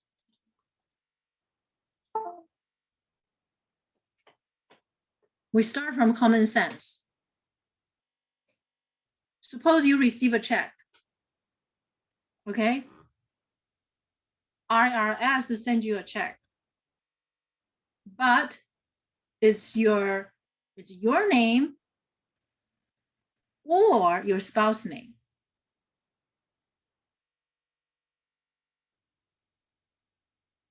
Do you guys follow me? The check is in your name or your spouse's name versus your name and your spouse's name. Would that make a difference? Does it make a difference? Yes. It does, right? If the check is in your name or your spouse's name, then only you sign the check and you can cash the check, right?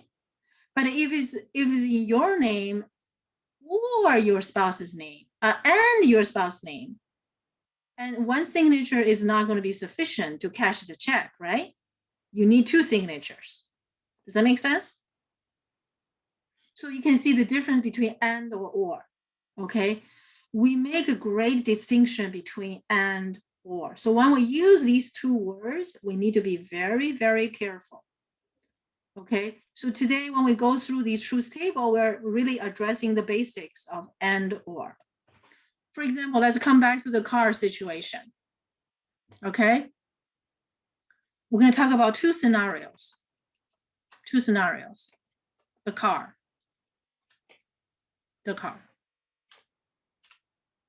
Okay, this car is registered under my husband's name or my name. Suppose I want to sell the car. Okay, suppose I want to sell the car.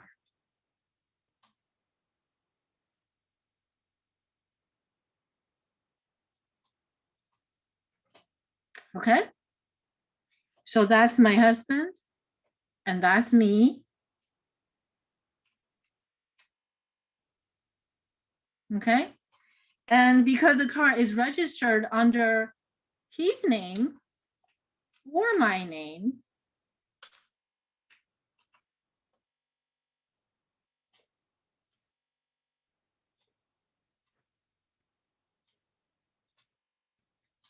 I want to sell the car.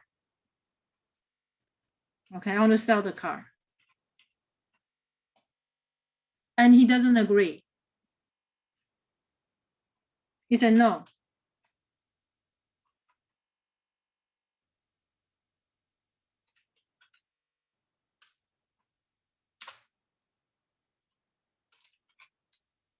Oh, sorry. He said no, not to sell the car.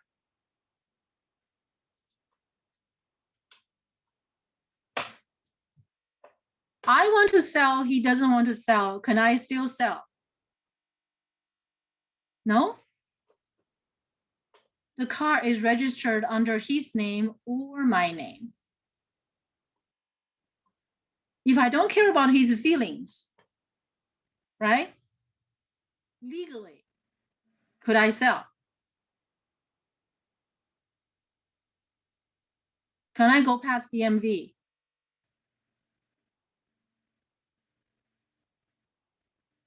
Everybody? I want to sell the car. And he doesn't want to sell the car. We had an argument. Could I sell the car anyway?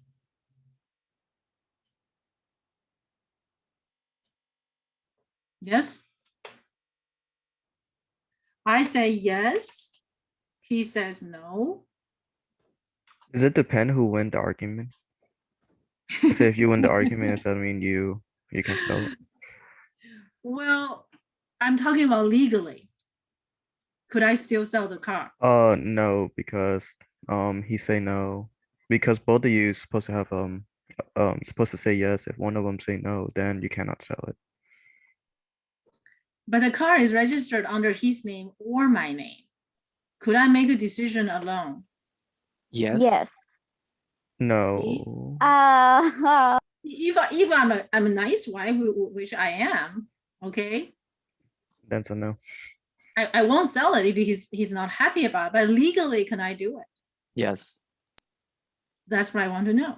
Yes, you can. Legally, yes, but morally, for your marriage, maybe no. Morally questionable. I agree. Yeah. I love that. I love that. Emotionally, I wouldn't do it. But legally, can I do it? But Yes. now we're talking about legally. Now we're talking about legally. Now, he says no, I said yes. Could I sell it anyway? Yes. Yes. Okay. And he says yes. I said no. Could he sell it anyway? Yes. He could totally ignore my feelings, right? Yes. Yes. You're gonna be sleeping on the couch, but yeah. I love that. Okay. He said yes. I said yes. This is a nice situation, right? There's no emotional trauma. Can we sell the car? Yes. Yes. If he says no, I said no. Do we sell the car? No. We're talking about legally. Okay. The meaning of or is the same as in law as it is in property transaction and is the same as in mathematics. So mathematics, basically you're doing mathematics, basically you're doing legally. Okay. Now, if I call yes as true, no as false, false or true is true. You follow me? Do you guys see that transition? if you have a false or true, the value of false or true is true. Do you follow me? If you have true or false, true or false is true. Do you guys follow me? Okay, I'm doing a bunch of transitions here. And true or true is what? Is true. False or false is false. You follow me? Now, let's look at and. Now you got the hang, you got the hang of it, right? How about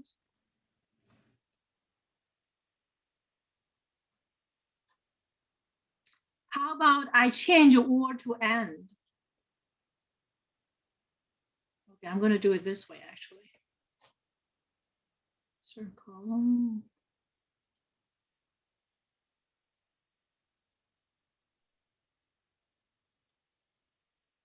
Okay, I'm going to change or to and.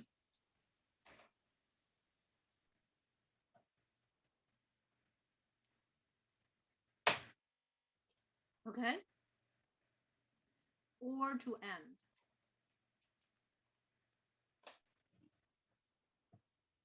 He says no, I said yes. So no, no and yes is what? Is no. So false and true is what? Is false. You follow me? Which means that if he says no, we're not gonna sell the car, and I said I'm gonna sell the car, can I still sell the car legally? No. No. Right? We're talking about legally. If he says let's sell the car, I said no. Could he sell the car legally? Because I'm not gonna sign it, right? He cannot sell it. If he says let's sell the car, I said let's sell the car, and my husband and I can sell the car, can we? Yeah? If he says no, I said no, we're not selling the car. Okay, so what is this saying is that if you have a statement, this statement is false, but another statement is true. A false statement or a true statement is still a true statement. But a false statement and a true statement is going to be false. So and means that it has to be both true at the same time. Do you guys follow me? For or to be true, only one of them to be true is fine. Okay, this gets a little bit more tricky. You guys follow me?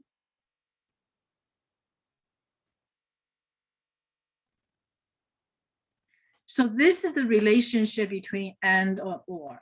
They are very different. So when you use the word or, I will read the or as from mathematical perspective, the legal perspective. No emotion attached. No trauma. If I see you use the word and, I will see it as legally speaking. No emotion attached. You can see these two words makes big difference legally as they are mathematically. You follow me? So let's go through the table. right? Let's go through the table. False, false, and true is false. True and false is false. True and true is true. False and false is false. You follow me? False or true is true. True or false is true. Okay? True or true is true. False or false is false. So now I'm going to make some claim. Okay, you guys decide. You guys will tell me whether it's my statement is true or not. Okay, it's pretty tricky. Pretty tricky.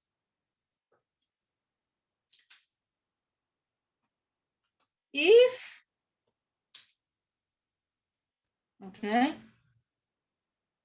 okay, let me make it this way. A or B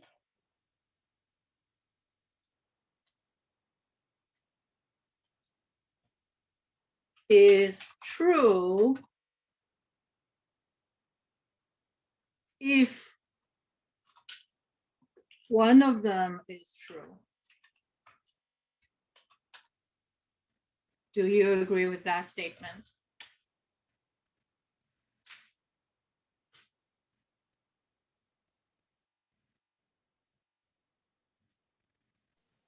Yes, I agree with that statement. Yes.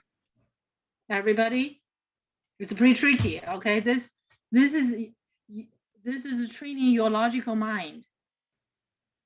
This is training your logical mind.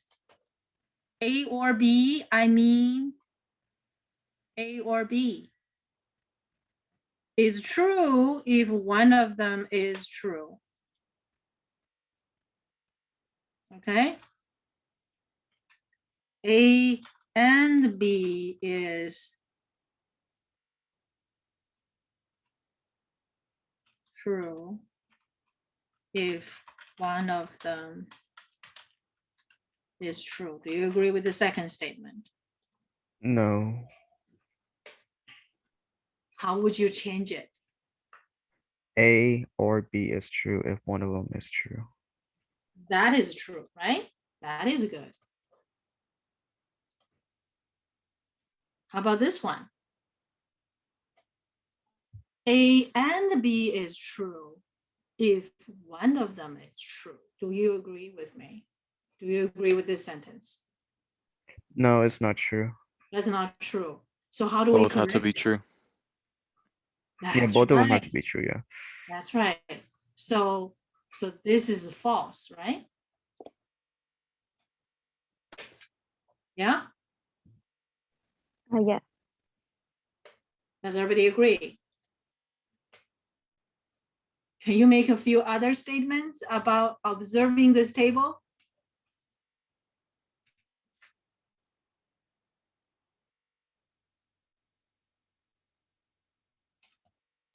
Can I say A and B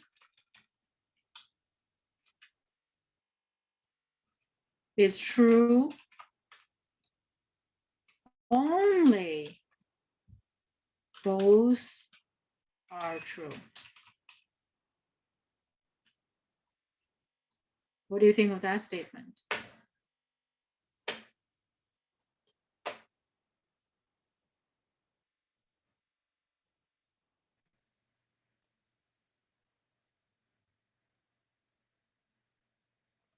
Hmm?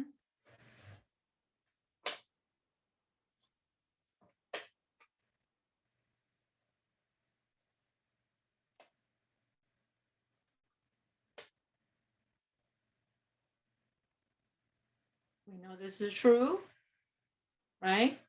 And we know this is a false. How about this one? How about this last one? Is it true or false? It's true. It's true. A and B is true only, Both of them are true. only if, right? I missed a word here. If, only if both are true. So you can make a lot of these observations, right? You can make a lot. I'm sorry, time is up. Okay. So you should expect a quiz this week. Okay. And I know that's a pretty long class. Do you enjoy it? That was pretty intense, right? We actually didn't do much of mathematics. We talk a lot about logic, concept. Okay. And today's homework, you're gonna be do the flashcards and maybe listen to the lecture one more time if you need it. And the recording will be available soon, as fast as the Zoom can do it. Okay, it's out of my hand, but your quiz will be closely related to the lecture. I'm thinking of giving you one quiz, but I might be giving you one more. So I might be giving you two quizzes. Okay? But they are all related to the class. They're all related to the class. And if I do give you a quiz, I will send you a message in inbox and from Pronto to prompt you that the quizzes are going to be coming your way. Okay? So please do download Pronto and check your messages in the inbox often. So that way you will be you will not be missing any quizzes and stuff. Okay. Thank you very much for coming. Have a great day. I know this is pretty long. It passed your lunchtime. I hope you're not so exhausted. I think we had a very good class. I'm looking forward to seeing you on Monday. But meanwhile, stay tuned. Okay? Thank you. Thank you, guys. Thank you, Later. Professor. Thank I you. appreciate your participation. Okay? Thank you. Thank you. Have a nice day. Have a nice day. Okay, you too. I'm going to stay just a little bit longer just in case anybody has a question. Okay? Good job. Thank you. Good job.